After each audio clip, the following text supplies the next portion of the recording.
마지막 문제에서 우리가 예수금이라고 적어뒀었죠.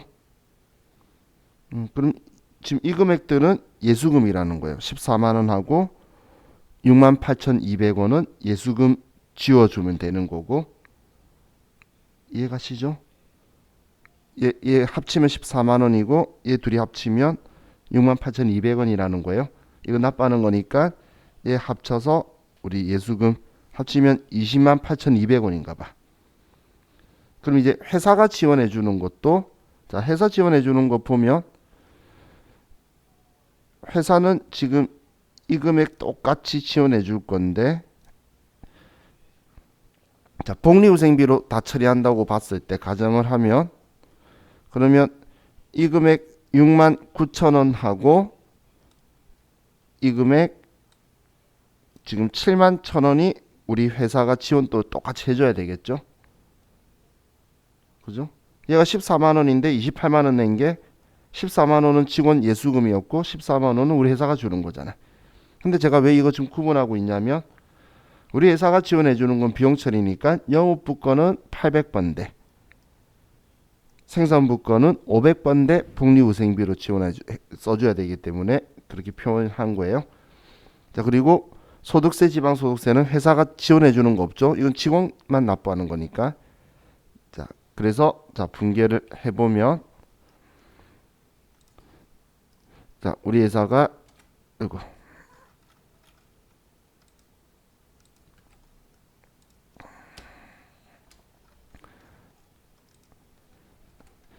회사가 직원한테 원천징수한 얘네들 14만 원 하고 소득세까지 납부할 거는 합치면 예수금 20만 8,200원이 되고, 이 직원들 월급 주면서 원천징수한 것들 방금 얘네들 다 합친 거고, 그리고 회사가 지원해 주는 거는 복리후생비 800번대, 복리후생비 500번대로 구분을 할 건데, 800번대 영업부 직원 장백기 씨는 69,000원이고, 그리고 우리 생산부 직원 안영희 씨는 71,000원이죠.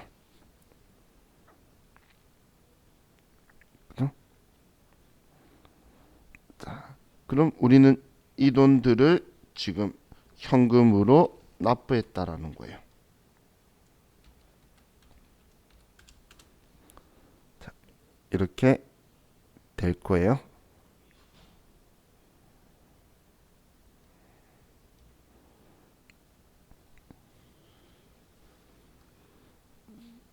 자, 다음 3월 10일 날 2월분 국민연금 39만 4천원 회사 부담분 포함 절반은 직원 건가 보네요. 중앙은행에 현금으로 납부하였다. 자, 이거죠. 직원이 부담하는 거, 예, 9만 3천 원과 10만 4천 원. 이건 지금 납부했다는 문제죠. 그럼 예, 합치면 19만 7천 원은 예수금이고, 19만 7천 원은, 그리고 회사가 지원해 주는 건 세금과 공과로 처리하면 얘는 800번대, 얘는 500번대. 이렇게 분개하면 되겠죠. 자, 그럼 얘도 차변에 직원한테 원천징수한 거는 19만 7천 원이고, 회사가 지원해 주는 거 세금과 공과, 세금과 공과,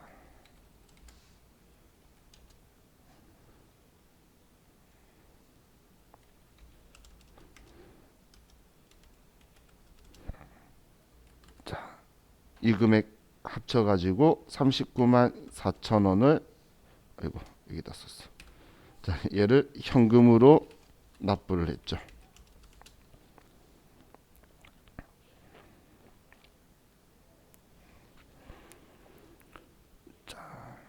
원리만 이해하시면 사실 별거 아니죠. 그냥 직원이 부담한 거 금액 다 합치면 예수금이고 납부할 때 우리 회사가 지원해 주는 건 복리후생비나 세금과 원가인데 500번, 800번 구분해야 된다. 그걸 지금 이야기한 거예요. 자, 다음 3월 11일 퇴사한 생산직원 김대명의 퇴직금을 아래 퇴직금 계산명세서의 내용에 따라 현금으로 지급하였다. 자, 퇴직금 420만 원인데 주택자금 대여금이 있네요. 공제기에서 120만 원인데 임직원 등 단기 채권 계정으로 계상되어 있대요. 자, 그리고 퇴직소득세 및 지방소득세 14만 2천 원. 얘는 예수금으로 빼야 되고 우리 대여금 빼고 예수금 빼고 나머지를 지금 현금으로 퇴직금 지급했나 봐요. 자, 직원이 퇴사하면 제일 먼저 우리가 확인해야 될 건 뭐죠? 퇴직급여 충당부채 잔액이 오늘 날짜로 얼마 있는지. 그럼 3월 11일자로 해서 합계잔액 시산표를 가서 퇴직급여 충당부채의 잔액을 보니까 1억 원이 있네요. 여기 1억.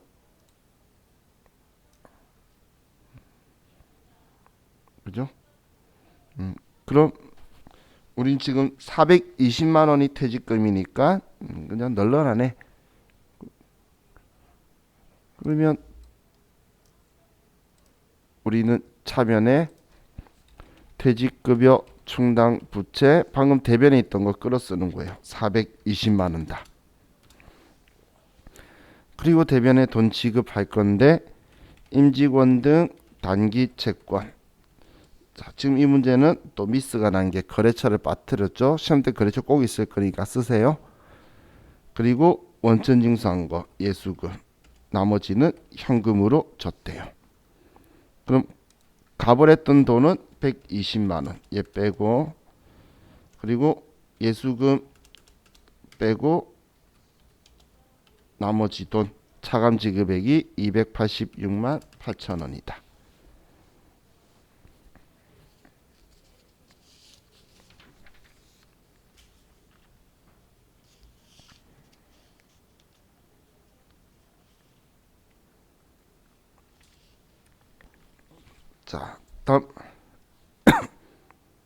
자, 다음 페이지로 넘겨서 3월 12일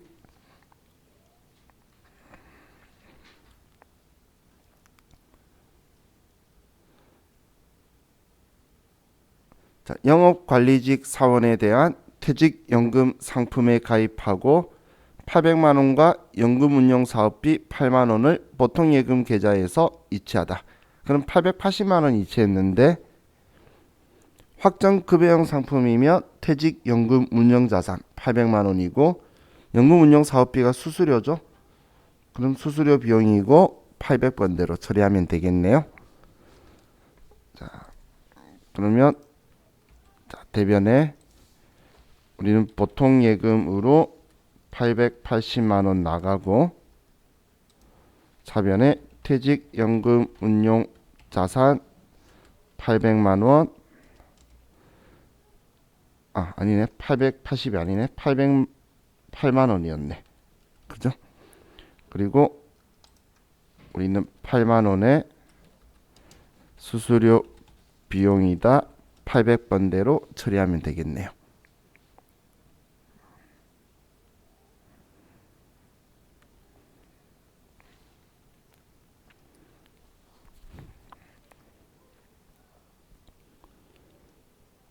자, 다음은 3월 13일 자, 전기의 4월 보성 주식회사에 외상매출금 500만 원을 회수불능 채권으로 대손 처리하였으나 당일 전액 현금으로 회수하여 보통예입하다. 부가가치세는 고려하지 말것. 자, 이번엔 대손당했던 채권을 지금 금일 회수하는 거죠. 그럼 여기에서 제일 중요한 회계상의 거래는 500만 원 받은 거예요. 그럼 현금 받아서 바로 보통예입했으니까 보통예금으로 우리는 차면에 바로 써주면 되겠죠. 차변에 보통 예금 500만 원이고, 자, 다음 두 번째 언제 대손 발생했냐 봐야 되는데, 대손이 올해 발생했으면 취소 처리, 올해 이전에 발생했으면 일단 대손 충당금에 모아둘 거고, 그럼 이 대손 충당금은 짝지가 있을 텐데 그거 알려주려고 외상 매출금이 회수불능 채권으로 대손 처리되었었다고 알려주는 거예요. 그러면 외상 매출금에 짝지 대손 충당금에 모아두게 되겠죠.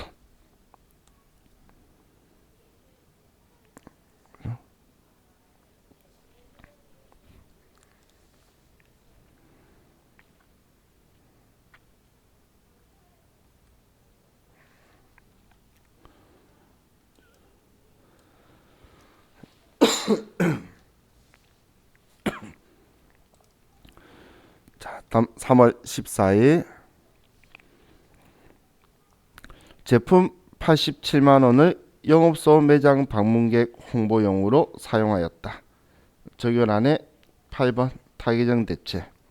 자, 이 연습 문제로 적혀 있지 시험 때는 잘 안 적혀 있죠. 자, 그럼 지금 제품을 우리 홍보용으로 쓴 거예요. 그럼 제품을 지워줄 거고, 얘를 광고 홍보 적혀 있으면 광고 선전비라는 계정 과목을 쓰겠죠. 자, 그럼 대변에 제품 적용 8번 87만 원, 차변에 광고 선전비 87만 원이다. 이렇게 써주면 되겠네요. 자, 이번에는 자, 여기까지만 또 컴퓨터로 입력해 봅시다.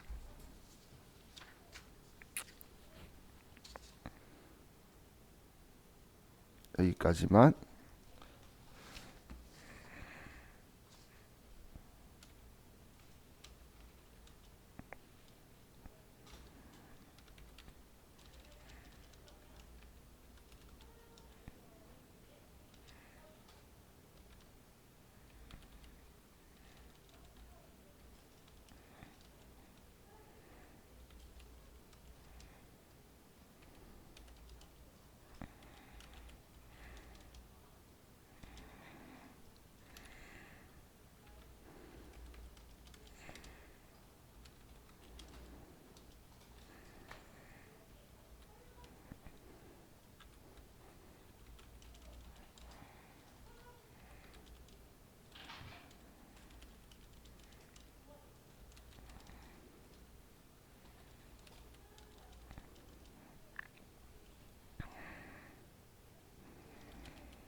자, 됐나요?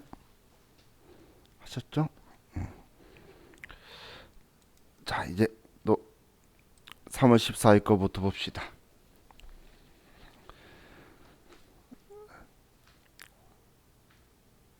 자, 신암전자에 대한 외상 매입금 1,000만 원을 거래처 범어산업 주식회사가 발행한 받을 어음으로 배서 양도하여 결제하다. 자, 이번엔 우리가 배서 양도를 한 거네요. 외상 매입금 갚기 위해서 얘 지우니까 차변이 올 거고 대변에 받을 어음 지워주는데 외상 매입금 거래처가 신암전자, 받을 어음의 거래처가 범어산업, 이것만 정확하게 체크하면 되겠죠. 배서 양도니까 지워주는 거니까. 그럼 차변에는 외상 매입금 갚는 거니까 대변에 받을 어음 범어산업 거 1,000만 원.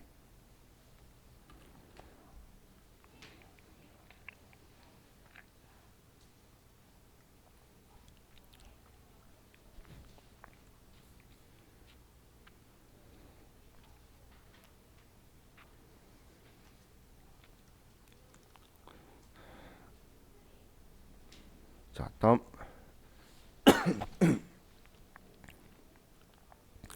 3월 15일 2020년도 법인세 수시 부과액 350만 원을 당좌 수표를 발행하여 현금으로 인출한 후 우체국으로 납부하다. 자, 이번엔 수표 발행해서 현금으로 인출했다는 건 제 입장에서는 이거예요. 지금 당장 현금 없는데 현금 줘야 되는 거야. 그러면 내가 수표 제시하면서 돈 뺀 거예요. 당좌예금에서. 그럼 지금 얘는 당좌예금에서 350만 원이 나간 걸로 처리해야 되겠죠. 자, 그리고 법인세 수시 부과액. 법인세를 우리는 원천인수 당했던 중간연합세액을 냈던 수시 부과액을 냈던 올해 거는 내년에 내야 되니까 전부 다 선납세금이죠. 그래서 미리 낸 세금이다라고 써둘 거예요. 자, 그럼 3월 15일 대변에 우리는 당좌예금에서 돈 빼서 준 거고 차변에는 법인세 미리 낸 거다. 선납세금이다라고 써주고.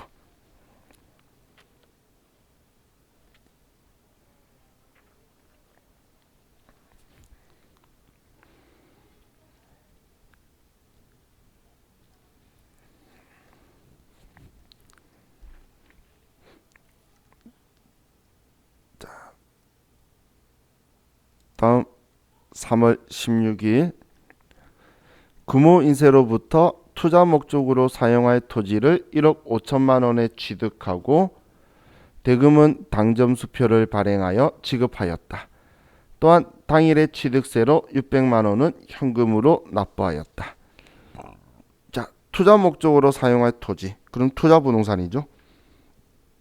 그럼 투자 부동산 1억 5천 하고 또 이 투자 부동산에 대한 취득세니까 얘도 투자 부동산으로 처리해야 되겠네요. 그럼 차변은 투자 부동산 1억 5,600. 근데 돈은 땅값은 수표 발행해서 그러면 당점 수표니까 우리 수표 발행해서 당좌예금에서 돈 나가고 600은 현금으로 납부되었다. 자, 그럼 우린 차변에 투자 부동산이고 취득세까지 전부 다 취득원가에 포함시킬 거고 땅값만 수표 발행했고 취득세 600만 원은 현금으로 납부하다.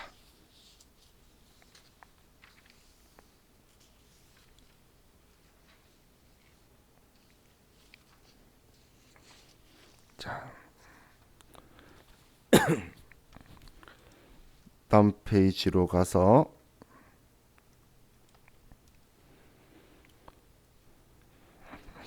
자, 3월 17일 날 2018년 3월 17일 미국의 뉴욕은행으로부터 차입한 장기 차입금 42,000달러와 이자 4,000달러를 당점 당좌예금 계좌에서 이체 상환하였다. 자, 그럼 우리는 먼저 생각해 볼게.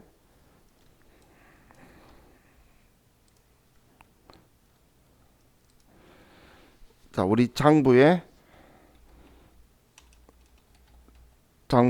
장기 차입금이 얼마라고 적혀 있는지를 보면, 자, 우리가 18년도에 빌렸을 때는 이 환율로 했겠지만 18년도 기말, 19년도 기말에 기말 기준 환율로 이 금액을 맞춰뒀겠죠.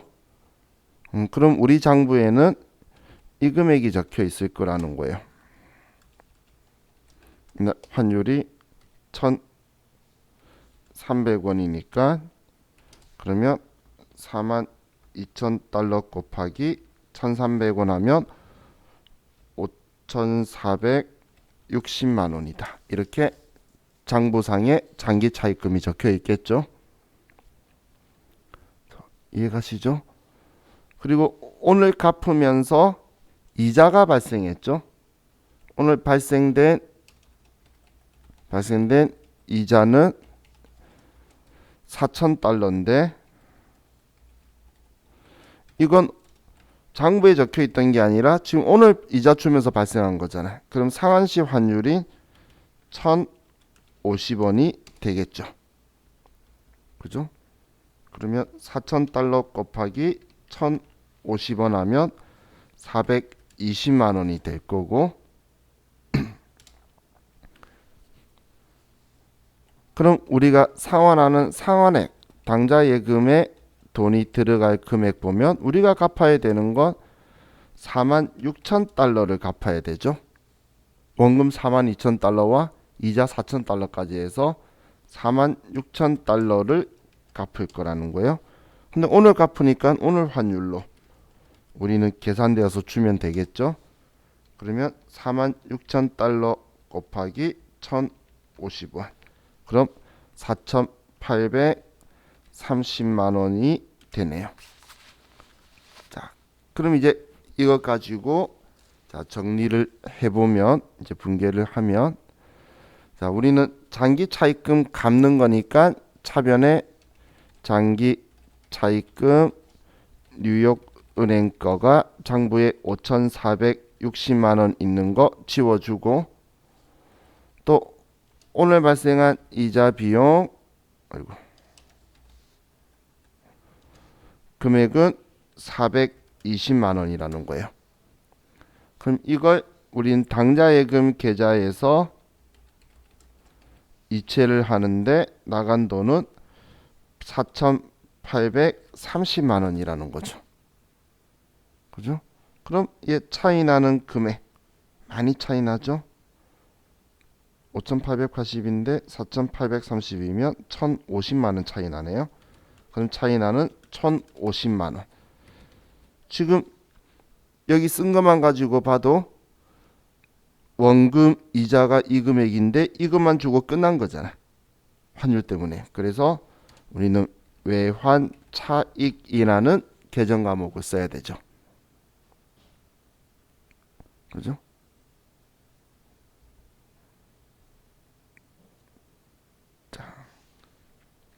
사실 이 외환 차익 보면 이자야.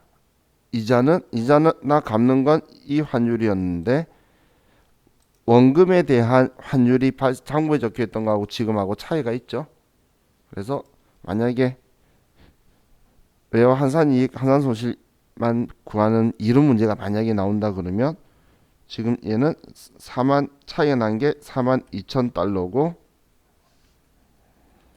이거에 지금 환율 차이가 250원이잖아요. 그죠? 그러면 42,000달러 곱하기 250원 하면 1,050만 원이 될 거예요. 지금 이 원금에 대한 차이, 이자는 차변되면 다 같은 환율 썼잖아요. 그죠? 그리고 부채인데 환율이 내렸으니까 이익이 나오겠네. 자, 이렇게도 생각하시고, 자, 혹시나 해서 자, 우리는 상환이나 회수하는 경우에는 외환 차익, 외환 차손을 쓰는 거고, 우리가 결산할 때, 기말에 결산할 때 쓸 때 외화 환산 이익, 외화 환산 손실을 쓰는 거예요.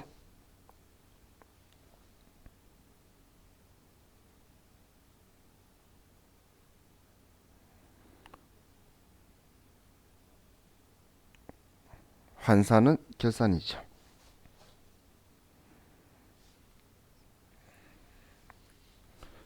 자, 다음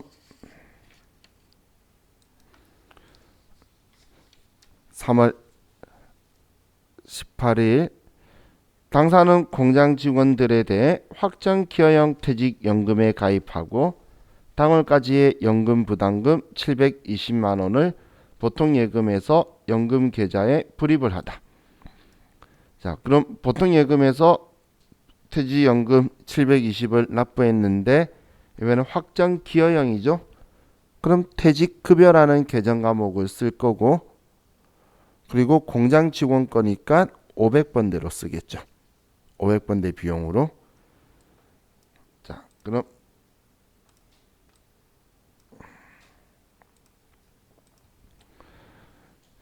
우리 대변에 보통 예금에서 720만 원이 나가고, 자변에 퇴직급여 500번대로 써주면 되겠네요.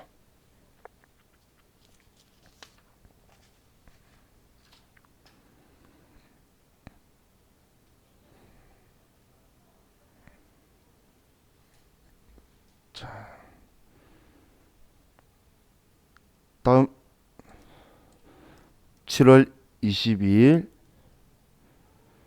제품을 생산할 목적으로 구입한 원재료 560만 원을 기계장치 수리용으로 사용을 하였다. 자본적 지출로 처리할 것. 자, 그럼 우리 원재료를 지금 기계장치 수리하는 걸로 썼다는 거죠.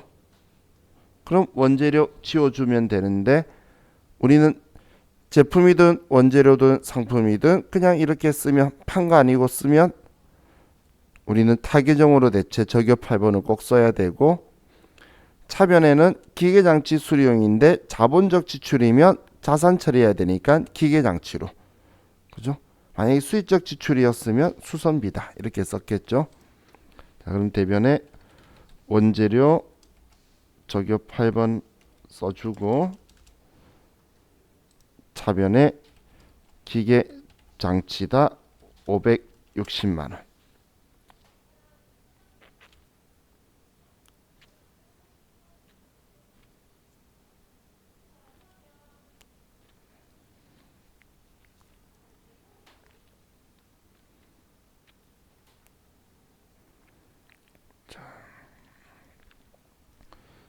다음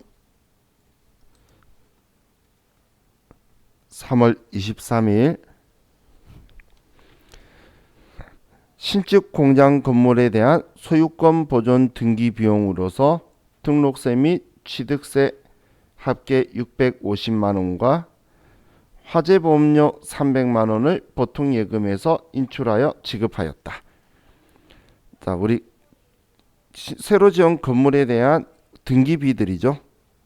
새로 등기하고, 그리고 보험에 가입했나 봐요. 그럼 등기비는 취득할 때 들어간 거고, 보험료는 앞으로 이제 돼야 될 비용이죠. 그래서 이 취득세, 등록세는 건물 가격에 포함할 거니까 건물이라고 할 거고, 보험료는 이제 앞으로의 미래에 대한 보험료니까 보험료인데 공장 거니까 500번대 보험료. 이 돈 전부 다 보통 예금에서 나갔다는 거네요.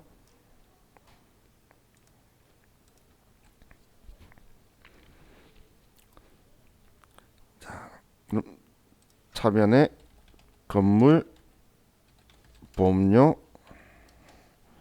건물은 650만 원 써야 되고요.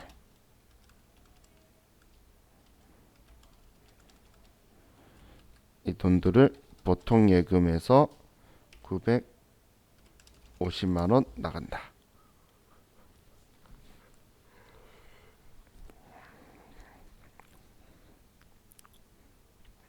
자, 다음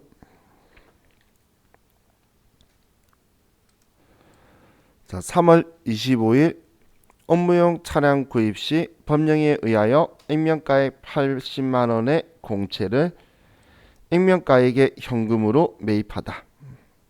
단 공채 매입 당시 공정가액은 60만 원으로 평가되며 단기 매매 증권으로 분류함. 자, 그럼 우리는 불가피하게 매입하는 유가증권은 일단 액면가를 줄 수밖에 없는 거예요.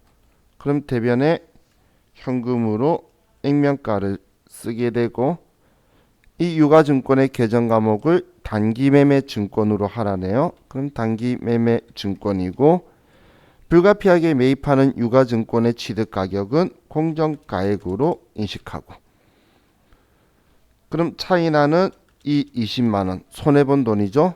얘는 취득한 자산의 취득원가 차량 구입했으니까 차량 운반구라고 써주면 되겠죠.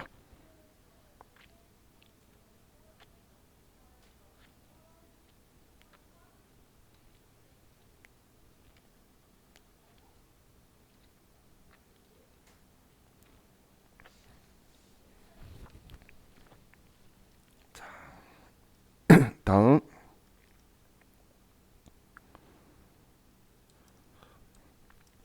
3월 26일